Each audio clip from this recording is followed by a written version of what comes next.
Raise your looted mining weapons and talons to the sky, for your day of ascension is at hand. Let's talk about the Genestealer cults in Warhammer 40k.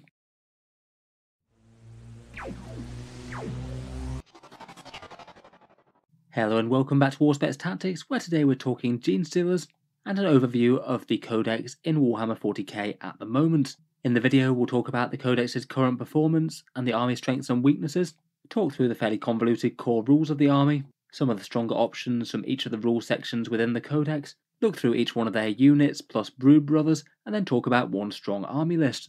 Loads to cover for the shadowy cultists of the underbellies of the Hive worlds, so let's jump straight into it. So first up, Genestealer Cult I think had really quite a fun and interesting codex when it came out. Perhaps one of the slightly rarer exceptions to 40k's 9th edition power creep. They did seem kind of balanced when they dropped, but still really quite fun and interesting, with a whole load of things to make some of their units really stand out. It was kind of quite nice to see Games Workshop actually manage to make an army that broke quite a lot of the fundamental rules of the game, but did so in such a way that they don't just sweep to victory all the time. They are still a challenging army to play and need some meticulous planning. Since the book has dropped though, really quite a lot of powerful codexes have come out for 40k. Currently they are seen as a pretty niche faction, to be honest. They don't have a huge player base at the best of times, but in particular at the moment they are a slight rarity on the tournament scene, perhaps a challenging army to play with, and even if you do master them, they're not necessarily a lot easier to win with than some other factions. Their win rate's really not too bad though. They've got around about 47% so far in Nephilim. They have managed to take down a grand tournament at time of recording, though haven't had many other placings. Basically hard to use, but can do well in the best hands. For overall strengths and weaknesses of the army, they are a faction that really don't play quite like any other. The goal of the army seems to be to always try and have an unfair fight in your favour, and they can do so with a whole ton of nasty tricks, including rearranging units in deployment with their ambush markers, dropping in very close to the enemy units in places that they wouldn't normally be able to, and several abilities that break the normal game rules of 40k in their proficient planning upgrades that can be very powerful but do cost resources. Having such flexibility and getting objective secured units to where they need to go generally means that they'll score quite highly in missions. It's hard to prevent them from taking quite a lot of secondary points, and they will be able to generally flip primary objectives in the most weak place that the enemy army has. They've got some solid powers in the Broodmine discipline plus the Unwilling Orb for good psychic defense, and their units can generally hit fairly hard when they're buffed with things like crossfire or hard-hitting melee. That is of course a whole load of good stuff, but it does come with a bunch of drawbacks too. Perhaps the most obvious is that generally their units tend to be really quite fragile for the points cost. A lot of their hard hitters will generally fold very easily to return fire, even things like opportunistic melee or small arms taking them down. It means that if the Alpha Strike fails, they'll generally be hit back very hard, and sometimes you are at the mercy of the dice. If you roll cold for a turn, it's going to hit you hard, and if you rely too much on 8-inch charges from Cold Ambush, you're going to fail them a fair bit of the time, even if you budget command rerolls. In general, I'd rate their damage output as okay, but not particularly strong unless they're buffed maximally with things like crossfire or the various melee options that they have. And compared with a lot of factions, they do actually have some very specific weaknesses, and specific stratagems and options that different armies can use to basically get rid of some of their best advantages. They'll hate to see things like Space Marine infiltrators on the table, zoning out their deep strikes. Intercept abilities like Auspex Scan can punish them, and charge debuffs like Tower Empire stratagems or Custodia's Tanglefoot grenades could be quite painful. Even Overwatch can be quite nasty if you don't use one of the options to negate it. Again, fragile units really don't want to get shot down before they do their damage. In general, it means that the army is kind of hard to use, I think. You need to think exactly where a unit needs to be, get absolute maximum value out of it, and then hopefully try and keep it safe until the next turn. If you can do that repeatedly over the course of a game, then there's a good chance you'll win. But generally they're just not going to be able to do a full frontal assault and just outmuscle the enemy. That's usually a way to lose for the Genestealers. Overall though, I do think they're a very cool army, and their core rules do really encapsulate a guerrilla force in 40k quite well. Speaking of which, let's talk about the unusual ways in which the Genestealer cult can play. First up, when they deploy their standard troops on the board, they can deploy them with ambush markers. Anything with this special rule gets to set up as markers instead of units. You put down the number of markers equivalent to the number of units on the board. Although some of the units might not want to do this, say for example the bikes that can pre-game move, you're best off probably just deploying them normally. Putting down blip markers allows you to keep a little bit flexible with the exact positioning of the infantry unit that you put down, and will basically keep your opponent guessing whether or not they might be able to get lines of sight on things, or exactly what threat is going to be deployed where. It means that you should be, to some extent, be able to deploy reactively to your opponent's army. Say, for example, maybe aim to do a little bit of countering, put tanks somewhere where the anti-tank guns aren't, and infantry where they are. Or just have your opponent be fairly confused as to exactly what your battle plan is until they're flipped over either at the start of your turn or the end of the opponent's first movement phase. When they're revealed, you set up one model within 1 inch of the marker and the rest within 6 inches of that unit and more than 9 inches from the foe, so you still have at least a fair bit of flexibility with positioning there. You might be able to put them either fairly forward or fairly far back.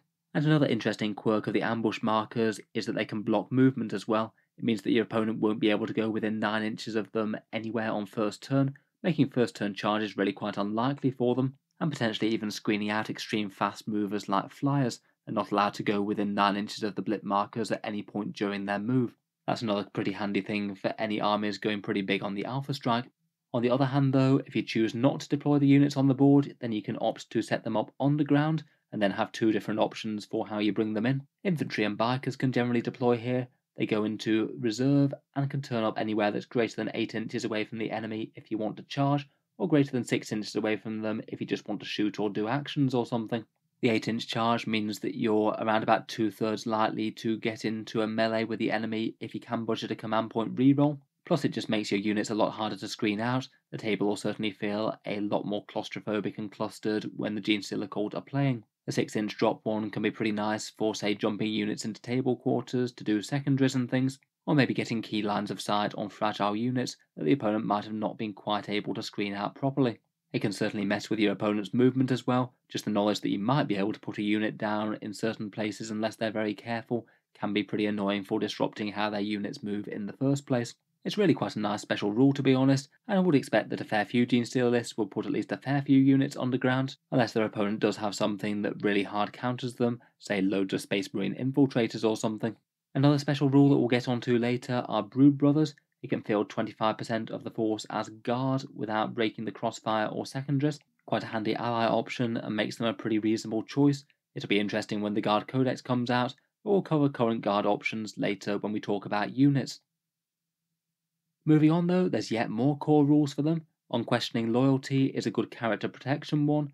Genestealer Cult have loads of characters, and this is a way that can keep them a bit safer. When a character fails a save within 3 inches of infantry with this rule, you can choose on a 4+ to slay one of the nearby infantry, as opposed to having the character take the damage. It goes up to a 3+ on a Patriarch, and it is pretty nice that it happens after saves as well. It means that you can always have a chance of shrugging something on a good invul, for example, before then potentially even just bouncing the hit onto an infantry. It generally means that the opponent might well need to gun down the infantry before they kill the character, which is generally going to be what you want them to have to do. Useful on most of the characters, particularly on the Patriarch. It can make him a pretty annoying unit to remove if he is in combat, as you might be able to bounce hits onto your nearby squad while also dealing out his rather good melee damage. Next up, we've got Crossfire. This is the pure army special rule. You would lose this if you take excessive amounts of guard or lots of Tyranids, for example, though maybe compared with some special rules, it's more essential in some lists than others. If you're going for something like a Twisted Helix very melee heavy list, it might not actually matter all that much, but if you are going for a more ranged Genestealer Cult approach, then it's going to be absolutely vital to make your units efficient. You hand out Crossfire tokens by getting 5 or more hits on the enemy with one unit shooting, say a hail of autogun shots, or any one single hit with a multi-damage weapon like a grenade launcher. There's a few other ways that you can hand them out as well, such as the popular Nexos just being able to give one unit one. That's really quite flexible and helpful, and it can mean that you're not wasting time trying to put markers on units with random shots, and it can just go straight into shooting the most important stuff. Crossfire buffs damage in 3 different ways: a +1 to hit for any units that have the rule, a +1 to wound if the target's also exposed. Basically, you can draw a line between 2 Crossfire units that bisects the enemy unit. Really quite a fun and visceral rule that. I do quite like the way that it basically shows that you're surrounding the enemy. And then on top of that, if the unit's exposed and your unit's within 12 inches, then you also get Ignore Cover as well, which is pretty handy, particularly with low AP weapons. Overall, if you can get yourself a +1 to hit, wound, and Ignore Cover, that's just a ridiculous damage boost on any unit that can receive it, though most of the Genestealer Cult shooting units are pointed to the extent where you really need to be getting at least some of that, otherwise their shooting is going to be quite bad. It could potentially affect exactly how you move certain units as well. Sometimes you might really want to trigger this, and it might be worth, say, expending a cheap biker unit so you can get it on a key unit. and it can make you do different things with shooting to what you might have done normally. It might be more valuable to try and get a crossfire marker on something to use a certain stratagem or other option, as opposed to shooting exactly what is most optimal for the unit to fire at. Really quite a cool rule though, certainly very relevant for anything that's jumping out of Goliaths, or perhaps hand flamers coming out of reserve. Finally, in the core rules, there's one other limitation as well. Characters are a bit restricted in Genestealer Cult. You can only take maximum of one of each character per detachment. It means that you can't spam certain popular choices unless you want to take, say, multiple patrols along or something. And there's also a hierarchy of warlords. The Patriarch has to be the warlord if he's there, then a Primus or Magus if they're there. A lot of the warlord traits aren't super outstanding though, so it's perhaps not as important as some. Moving on, let's talk through some of the strongest rule sections from the Genestealer Cult Codex and which choices I might be most tempted to take. As I just said, I'm really not the most convinced by the Warlord traits. I've seen quite a lot of competitive lists that just don't bother to pay the 1 CP for any of them in Nephilim, though I think some are kind of usable. Alien Majesty is a fairly easy one, plus 3" to auras and command abilities. That one's alright on a Primus for a bit more flexibility and range on the buffs. Makes it a bit easier to support troops coming into melee perhaps. Prowling Adjutant is okay for some charge protection, maybe a little bit niche, but could basically allow your units to move when charged. If that saves the life of a Magus or something, then that could be really quite nice. And otherwise, maybe the Bioalchemist one from Twisted Helix is alright. That's +1 damage, which is great on Patriarch claws, and actually makes him into a bit more of a credible melee threat for the points cost. Otherwise, there's a couple of other damage or durability ones that might be okay on a Patriarch, but are a touch underwhelming otherwise, but still just perhaps aren't super standout for 1 CP. In general though, I'd be more tempted to spend more command points on relics pre-game. There's lots of good ones on offer that can make their respective characters better. For the Magus, there's the Unwilling Orb, a really good psychic defense relic this one. It allows you to deny powers across the entire board, and also deny 2 psychic powers rather than 1. Really quite nice for giving you a credible chance of shutting down psychic secondaries like Mental Interrogation, and also allows you to cast Maledictions more reliably as well. Makes him a good choice for casting Mass Hypnosis. I'd be very tempted to pick that one up, and I would run a Magus most games, as the Broodmine powers are great. Otherwise, we've got the Wormtooth rounds, makes for a big hitting Kelemorph with Strength 6, AP 3 and Damage 3 slugs, means that he can both maul infantry and tear chunks out of tougher units like Terminators or Custodies too. There's the Cranial Inlay, a very popular one for the Nexos, that allows you some command point farming on a 5+, a lot of lists seem to include that one. The Crouchling is another interesting psychic buff. This one allows you to reroll 1 cast per phase, which might save your CP, and furthermore if you cast a power on doubles then it's undeniable, so it makes the powers just a little bit more reliable to go through as well. Finally, the Amulet of the Void Worm gives you an invul save, an automatic pass of a save in one game, and also prevents overwatch against the user. As a bit of a durability boost, it's not too bad, though maybe not my favourite compared with the other 4. Certainly the first 3 of those I'd be very tempted if I was running the respective models. Psychic next, and the Genestealers do have a bunch of decent powers. I'd pretty much always be tempted to take a Magus along, and I think it's really not an unreasonable upgrade to get Meditations of Shadow as well. That's paying some points to allow you a better choice of psychic powers. Mass Hypnosis is perhaps the single most powerful one I think. It makes an enemy unit fight last, which is just excellent for the Genestealer Cult. I've got a fair few units that hit really hard in combats, but can't take a punch too well, and this stops the opponent from interrupting against them. That's solid all by itself, but it also gives them a -1 attacks debuff as well, a surprisingly powerful combat debuff too, and you might even be able to cast it more reliably as well if you've got the Unwilling Orb on the go. Overall, a very solid psychic power. Otherwise, there's Might from Beyond for a nice simple +1 attack, great on Acolytes or Genestealers in particular, and Psychic Stimulus I like as well. It allows you to shoot and charge after advancing or after falling back. A really solid movement power, that one. Can get the force exactly where it needs to go, whether or not it's a shooting or a combat unit. Otherwise, Smite's pretty nice, and a fair few of the cult powers are usable as well, say for example the Twisted Helix damage buff in combat. I'd almost certainly have at least 1 Psyker on the board in just about every Genestealer Cult list, and I feel like you could certainly justify both a Magus and a Patriarch if you wanted to. For secondary objectives, the Genestealer Cult have 3 unique ones. I'd say that Brood Swarm is the best, then Ambush, and then Sabotage Critical Location. Brood Swarm is just a very reliable high scoring one, provided you build for it somewhat. You score this at the end of each turn for more models in your own deployment zone, more models in the midfield, and more models in the opponent's deployment zone, plus you get a bonus 1 if you complete all 3. provided you have a fair few neophytes on the go, and unless your opponent is very infantry heavy, this one shouldn't be too hard to achieve, particularly as you can bring units in and also try and kill off enemies during that time.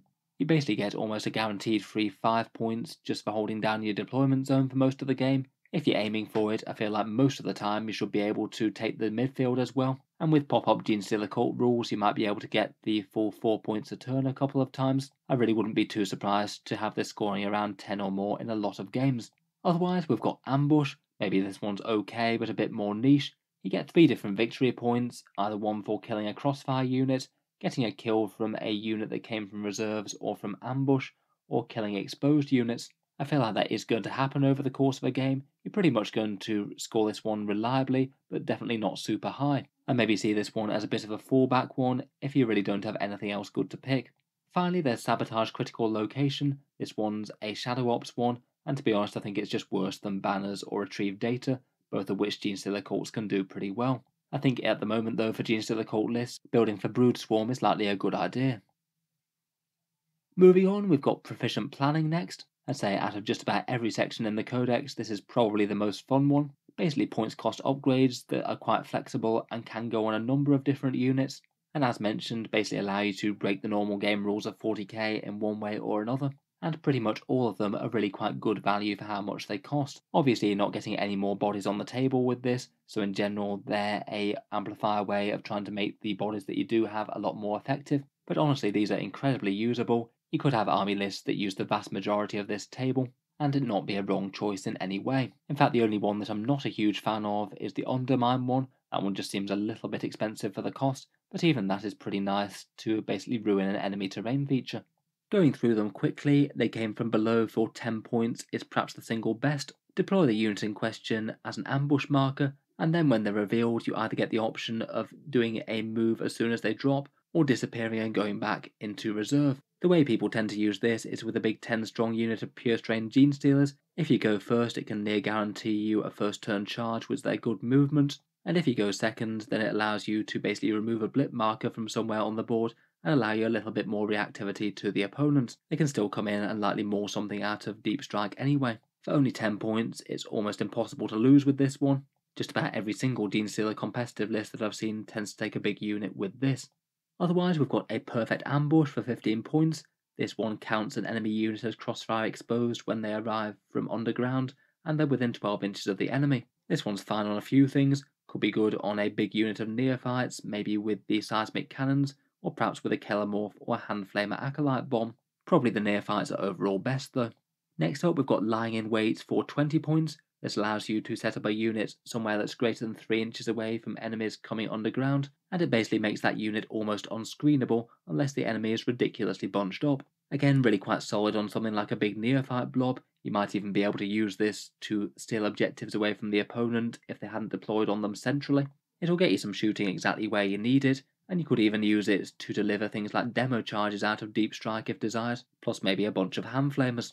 Exacting Planet is 15 points. This one allows a Primus to use his Meticulous Planet a second time on the turn that he comes in, plus it could also be used on a non-core unit like Aberrants or Genestealers, allowing him a bit more flexibility there. Basically makes him into a better buffing character on the most important turn, gives you a nice buff for a unit that can't normally be boosted, and again it is kind of fine to use if you are running a Primus anyway.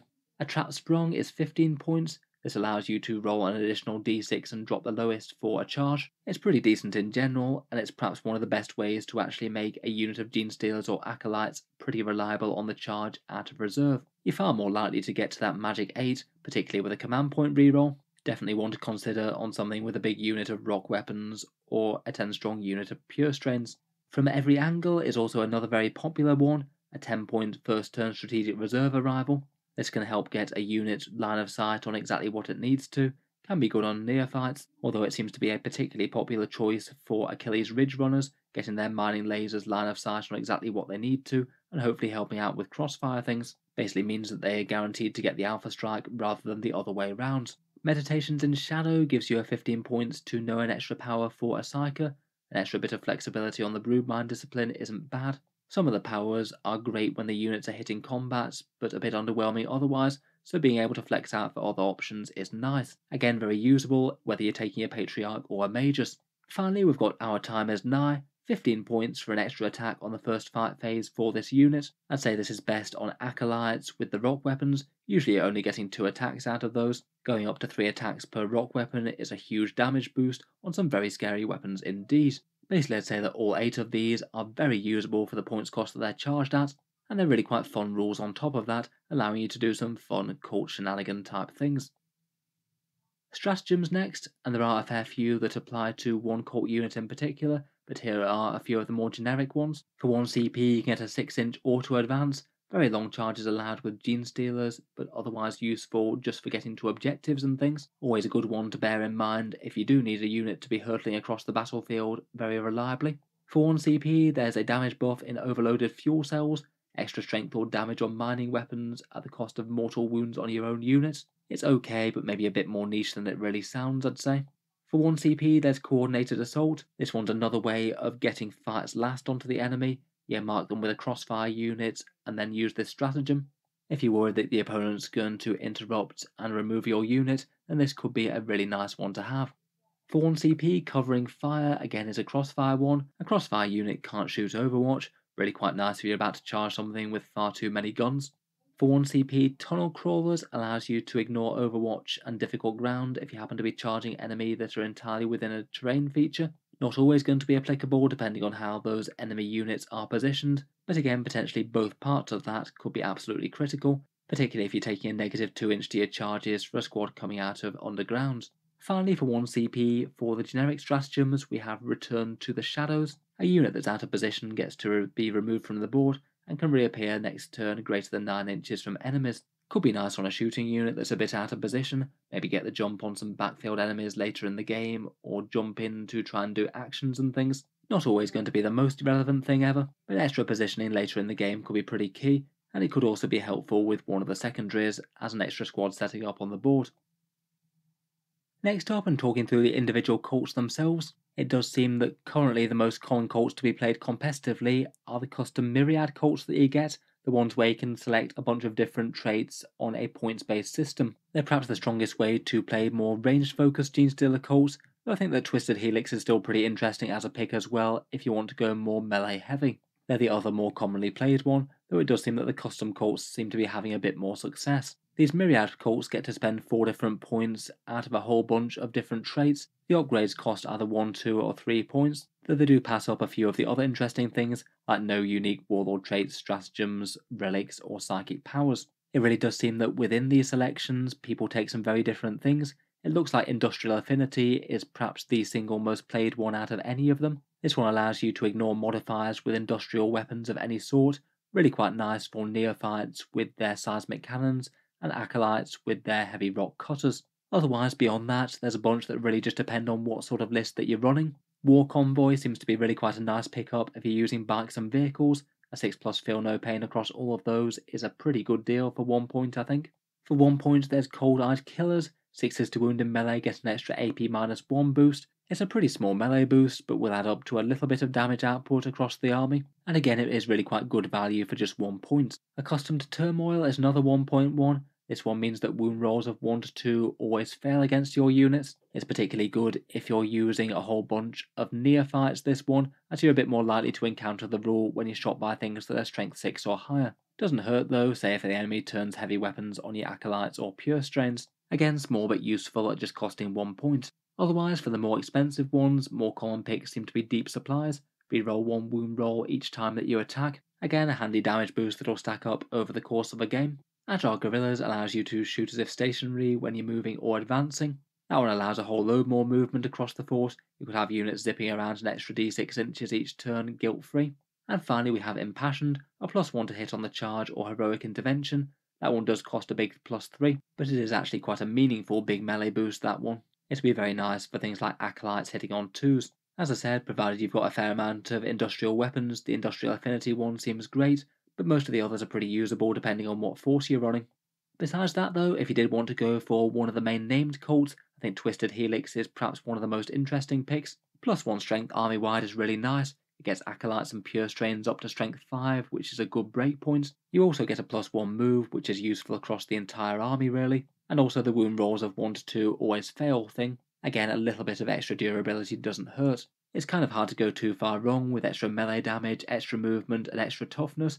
It certainly lends itself to a bit more of a combat heavy Colt. Otherwise, their other support options are all decent. You could combine the Relic and the Warlord traits to make a very fighty Patriarch indeed, with a +1 damage and a 5+ feel no pain. The spell's rather nice for just layering one extra damage boost. It gives you a 6s to hit auto wound, and they've also got an aberrant stratagem which makes them a bit more tempting. If you want to play a really combat heavy Colt, then these guys are likely the way. Otherwise, perhaps next most interesting for me is Rusted Claw. It allows you to ignore some AP, shoot as if stationary, and you also get a Rusty power that gives you extra AP against one unit. It's all good stuff, but I think I probably would rate the custom Colts higher for more shooting armies than them. And otherwise, unfortunately, it does seem that the other big named Colts just don't seem to be seeing quite as much play as the custom ones, though I would argue that all of them do have interesting things. The 4-armed Emperor's reroll charges is nice, that'll save CP. Light cover at 12 inches rarely hurts. A Warlord trait to reduce stratagem cost is nice.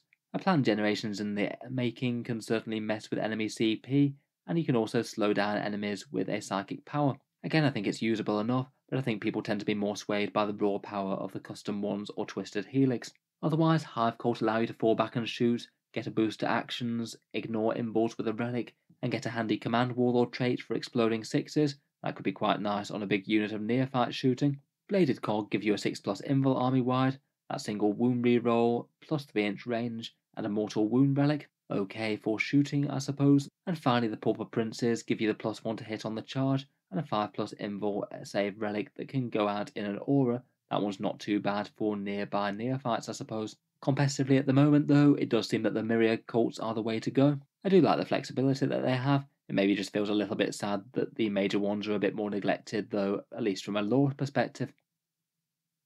Next up, let's talk through the Colt units, and we'll start out with the infantry. My favourites here are the Acolyte hybrids, the Neophyte hybrids, and the Pure Stain Genestealers, though the Metamorphs and the Aberrants are still usable, but just a little less standout.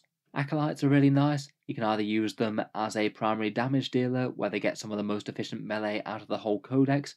The rock weapons are really good. I feel like the drills and cutters perhaps nose slightly ahead of the saws, though it's really not that much in it, and they quite like the +1 attack they might be able to get from proficient planning or from Might from Beyond. They make good use of deploying underground or transports. They can advance and charge for a stratagem. If you're not planning on using them as primary damage dealers, they can make really good cheap units for objectives and actions and things. A unit of 5 dropping down can be a nice nuisance charge threat, or can do actions like retrieving data. And weirdly enough, they can still be built as a shooting unit if you wanted to.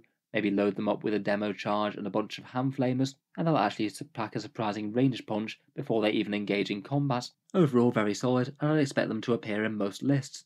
Neophytes, though, I'd say seem pretty much equally good for a completely different role. They're pretty solid, cheap and tough units, really quite good for holding down objectives, potentially marching up the board with the custom Colt traits, or making good use of proficient planning like the automatic crossfire, turn 1 arrival, or dropping in just outside 3 inches. A lot of people seem to like using 15 to 20 strong blocks of them with shotguns and seismic cannons as decent damage dealers, and they could be quite a nice unit to work in tandem with a Primus, like in both of his reroll set, on top of all the crossfire bonuses.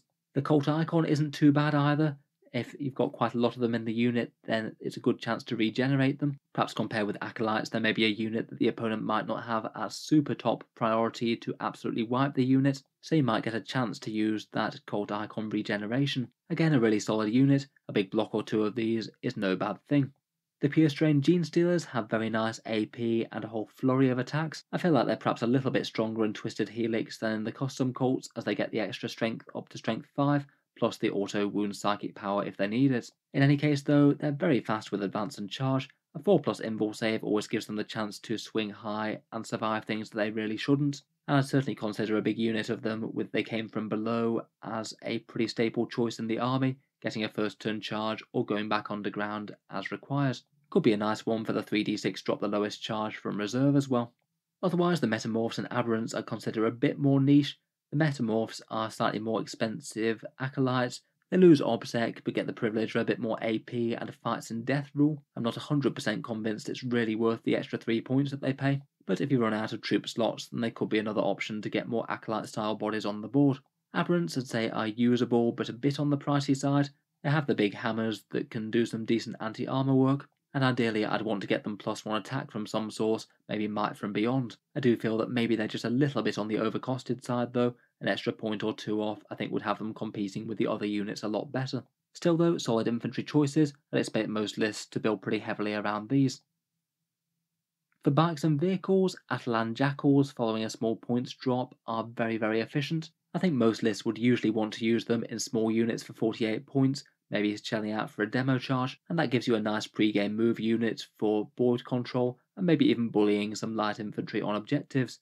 With their automatic exposed thing, they can pack quite a punch even with those small arms. I think the demo charge is usually going to be worth it for the upgrade. You might not necessarily use it all the time, but when you're getting +1 to hit and wound with the thing, for the times where you do get to throw it down, I think that it's going to be worth the extra points. They're actually surprisingly tough for the cost as well, at 2 wounds and toughness 4 with a -1 to hit, one of the tougher units in the codex despite being very fast, and some lists also build out with them bigger, really big units for actual credible damage dealing threats, and just an annoying fast moving brick gumming up the whole board from their opponent's movement. A really nice unit, again a unit that I'd want in multiples in most Genestealer lists. Ridge Runners are the light vehicles that pack some mining weapons. They seem to be a common enough choice, usually packing the heavy mining laser for D3 las cannon shots effectively.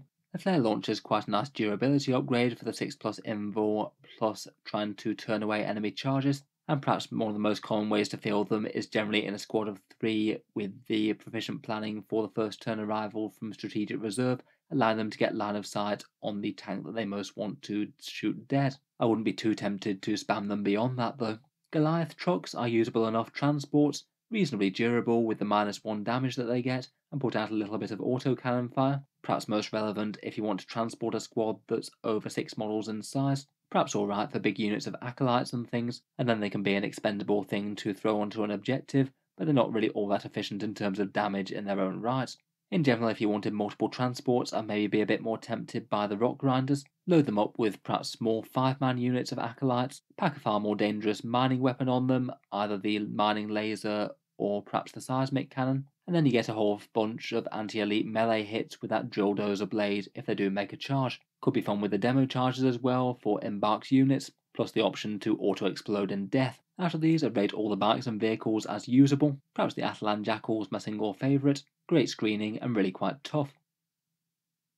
Finally, we get on to the Genestealer Cult's rather extensive cast of characters. I feel like with these guys, there is a bit of an element of having to pick and choose between them. There are absolutely loads, and you can't run all of them in every list, otherwise I think you'll be just too light on battle line infantry units. For the ones that I rate highest, and are perhaps the most common picks competitively, would be the Magus Primus, Nexos, and Kelermorph. The Magus brings the Broodmine powers on the cheap, really quite efficient as a psyker, and also even gives you a little bit of Psychic Phase mortal wound protection just to help out a bit more. Pretty nice either to have the Crouchling or the Unwilling Orb as well, and he could take Meditations in Shadow. The Primus gives you 2 different sources of rerolls between his aura and his command phase boost, really good to lead things like acolytes or neophytes into battle, and could use the proficient planning to get his rerolls on something non-core as well. Then after that he can lend a little bit of a hand in combat with his weapons. The Nexos is another very common pick. He makes using Crossfire just a little bit easier, basically handing out 1 token to exactly the squad that needs it. Potentially could broadcast character buffs as well, and farm CP with the Cranial Inlay. Finally, the Kelermorph is a murderous pistolier. I generally want to take them with the Wormtooth rounds, so they can actually be a big threat to heavies as well. The move shoot move ability is very nice to just keep on chipping out the damage while remaining very safe, and the shoots on death stratagem that they have is pretty brutal as well. That could really mess up the opponent's plans if they kill them and they manage to kill something that's just about to charge or something like that. Those ones would be my top ones, but I think there's plenty of other solid choices out there. I'd say the Patriarch's pretty usable, though not every list chooses to take one along. The Alpha Bog is a decent enough generalist, fast moving, solid melee, at least reasonably tough to take out, and 2 psychic powers. It is a lot of good stuff, but he is a little bit on the expensive side for all that, and if he does get exposed, then for his points cost he really isn't that durable. I feel like he's maybe better in the Twisted Helix, where you get the extra strength and the extra damage with the Warlord trait. That actually makes his melee into a lot more of a serious threat, and is a bit more tempting there. Otherwise though, if you're running some of the custom cults, often people tend to leave him at home and have the force led by a Magus or something. The Sanctus is really quite a nice anti-psyker assassin. 70 points for a nice auto-hitting Colt sniper rifle that basically guarantees your crossfire marker on something. He's a potentially interesting choice for holding down far-flung objectives as well, as you can't shoot him unless close. Plus his actual sniper damage might be able to finish off an injured character, or if he manages to land a wound on a psyker, you could use that neural overload stratagem to make them suffer perils of the warp and maybe kill them. Maybe not super necessary in all lists, but really not bad for 70 points. The Acolyte Icon Ward is a way to make your deep strike charges more reliable. You can bump them up to a 7-inch charge, which is so much better than an 8 on a reroll. Plus, if you do have lots of at least reasonably durable infantry units around, then getting him to summon the Colt and replenishing injured models will certainly be no bad thing either. The Clamavus is a model that I maybe wasn't rating too high when the Codex dropped, but I do see his purpose as a bit of an objective unit now. He really doesn't do all that much in terms of damage or defense, but he is pretty much the ideal unit to just park on an objective next to your other units. He screens out deep strikes, which can get in the way, allows you to action and shoot, not bad if you're next to neophytes and things, helps leadership, and has the ability to try and strip obsec from enemies, and for 50 points that can be enough to be worth it. You might well be able to earn you a few victory points between that bundle of buffs. I think I'd still be a bit hard pressed to include him though, given all the other good characters about. Otherwise, the Biophagus is interesting enough.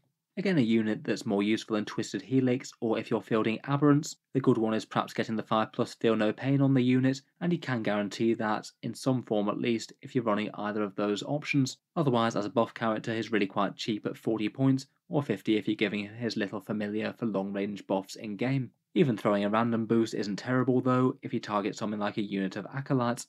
Finally, for more overshadowed characters, I feel like the Abominant is just alright if you're buffing a whole load of Aberrants. As Aberrants are maybe just a tiny bit on the overcosted side, I feel like this makes him very niche indeed. Plus, only having 3 attacks can be a bit sad, even if they're really quite good ones. The Jackal Alphas just doesn't do all that much in terms of buffs for the points. The Sniper Rifle isn't terrible, but if you want a sniper, most people seem to prefer the Sanctus. And finally, the newer Reductus Saboteur is very rarely seen competitively. The damage output's okay, but not all that great unless you happen to be fighting vehicles, which not all enemies bring along. If you want a character screened damage dealer, it seems that you're better off with the Kelermorph in general. Still though, maybe despite a few choices that underwhelm a tiny bit, Genestealer Cults really do have a whole ton of fun and usable characters, and some that make a bit more sense in different list builds than others.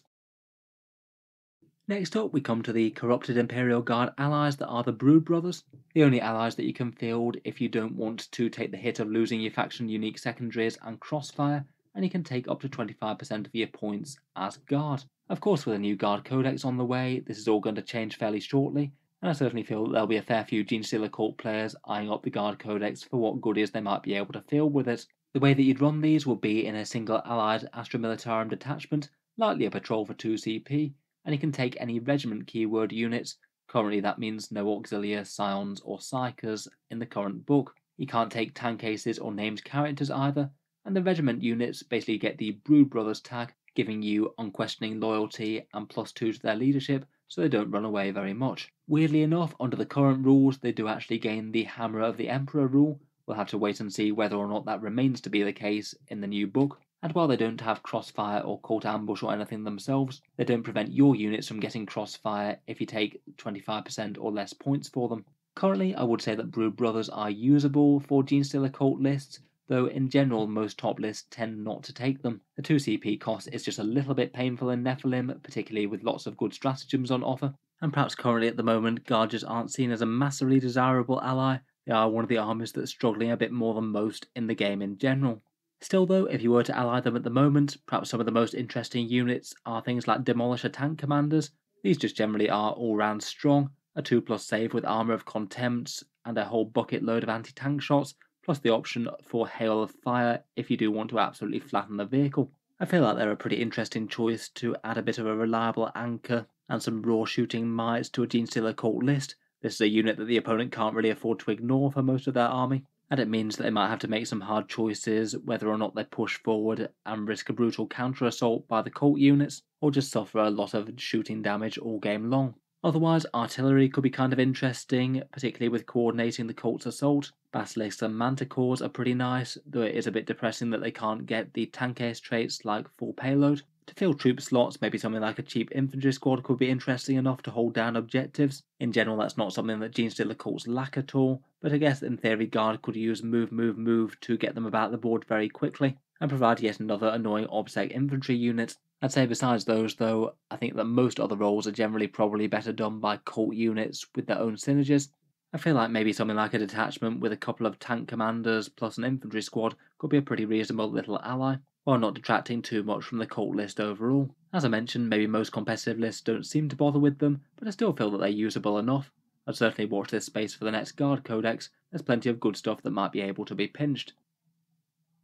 Finally, putting some of the themes together, let's take a look at one strong army list. This one's a mass bike list run by an Eric Latharas, who used it to take first at the Hanseatic Alliance Open, and at least at time of recording it's pretty much the best performance Genestealer cults have put in the Nephilim season. Definitely not an easy army to be winning tournaments with, so obviously a lot of credit has to go to the player themselves for this one, particularly as I feel with Genestealer cults it often maybe matters a little bit more as to how the list is played and not just the units that were taken in the first place. In any case though, it is an interesting list. It's a single battalion with a custom cult. They take 4 of the 1-point benefits, accustomed to turmoil for the mini transhuman, war convoy on the bikes and the vehicles, which there are a lot of, cold-eyed killers for the extra AP in melee, which will just help out a little bit generally, and of course industrial affinity, ignoring penalties with things like those seismic cannons. The list itself is absolutely massive on the bikes and the vehicles. 3 huge units of 10 Atalan Jackals, and 3 Goliath rock grinders with seismic cannons, backed up by a bunch of infantry and characters. Perhaps one of the most unusual things about the list as well is that there's no psychers here. In just about every other competitive Genestealer cult list there does usually tend to be a magus, so kind of interesting to see no choice here. What there is though is an icon ward to potentially allow some charges from Deep Strike, though perhaps more likely just to regenerate models in the neophyte squads. There's a Primus, who is the Warlord but doesn't take a Warlord trait, a Clamorous for some good objective work and some actions while shooting. He takes Oppressor's Bane, one of the lesser taken relics, with a bunch of damage to pistol shots. There's a Kelemorph with the Wormtooth rounds, shoot moving pistols, potentially punching through heavy infantry well. A Nexos with a Cranial Inlay to put out some crossfire tokens and farm CP, and a Sanctus with a sniper rifle and the From Every Angle proficient planning, so he can arrive turn 1 and get a good line of sight on something important. Then in the troop section we've got 2 units of Acolyte hybrids. One unit takes a single hand flamer, presumably with some leftover points. Pretty nice for just popping up and doing actions and objectives and things, I suppose. I guess they could be riding in the rock grinders if desired. Then there's 2 big bricks of 20 neophytes. They take shotguns and the popular seismic cannons. With Crossfire and the Primus rerolls, they get genuinely quite scary, and they can tailor the wave of their sounds to infantry or heavy infantry. One of the units takes Lying in Wait for a close deep strike, and one takes a perfect ambush for automatic crossfire on their chosen prey. Then there's another smaller unit, again with shotguns and the 2 seismic cannons, a big unit of 10 pure strain Genestealers with the They Came From Below for the potential for first turn charges, and then perhaps the core feature of the list, which is the most unusual thing, 3 units of 10 Atalan Jackals, very much using these as big board control and damage dealers. Lots of wounds of tough bikes on the table there with their -1 to hit and the feel no pain, and even including 2 wolf quads in each unit with the incinerators. There's 2 demo charges per unit as well, besides one that only can afford 1. Finally there's 3 Goliath rock grinders. They take the seismic cannons and can be a reasonable enough counter-charge threat in their own right with those drill dozers. 2 of them also have the demo charges as well. I'd guess that they might be the 2 that the Acolytes might ride in, and also could let them auto-explode. Overall, it's a very cool army. I'm not going to pretend that I know the ins and outs of how to play exactly, but the Jackals will give you some awesome board control on the early turns, plus could bully infantry pretty effectively, and then you could hammer home a fair amount of really quite nasty seismic cannon shooting, a lot of which will be getting crossfire and exposed with all the units that you've got around to trigger those rules. Really quite a fun and very shooty Genestealer cult list, and it's really quite cool to see something a bit out there and different to some of the more standard picks get the most impressive win for them in the season.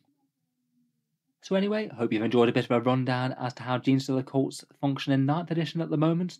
Let me know your thoughts on the army down in the comments below, anything that's been working out particularly well for you, or if you have any other good insights as to how you'd run some of the units a bit different to how I've said. Always keen to hear other ideas. If you've enjoyed, then feel free to subscribe to Auspex Tactics. I'll certainly keep the regular 40k videos coming. I will generally try and do faction overviews for most of the armies in the game on a semi-regular basis. Finally, if you have found the video particularly useful, I would just like to mention that Auspex Tactics does have a Patreon page as well, and you can find that linked down in the video description if you're interested. Making all the content like this does take an awful lot of time and effort, and if you have been enjoying a lot, then any support is enormously appreciated. Channel patrons do get a fair few advantages, seeing certain videos early, regular votes to see what sort of things happen next on the channel, and automatic entry into the regular prize giveaways with a chance to win some big model kits each month. If any of that sounds good to you, or you'd just like to help support, then the link is down in the video description. In any case, a massive thank you for listening, and I'll hope to see you guys next time.